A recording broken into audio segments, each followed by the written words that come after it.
নেতাজি সুভাষচন্দ্র বসু তখন কার্শিয়াংয়ের গিদ্দা পাহাড়ে। সালটা 1936। তিনি তখন ব্রিটিশ সরকারের নজরবন্দি। সেই সময় 7 মাসের জন্য তিনি এখানে এসে এই বাড়িটিতে ছিলেন। পরের বছর অর্থাৎ 1937 সালের অক্টোবর মাসে তিনি আবার এখানে আসেন।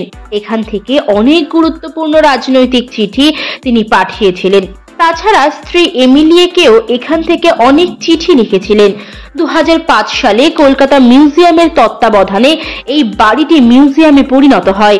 তবে এই চিঠিটি ছাড়া নেতাজির লেখা আরো চিঠি সেখানে সযত্নে রাখা আছে। কার্শিয়াংয়ের গিদ্দা পাহাড়ে নেতাজির স্মৃতি বিজড়িত বাড়িটিতে এসব মূল্যবান ঐতিহাসিক চিঠি ছাড়া নেতাজির অনেক ছবি আছে।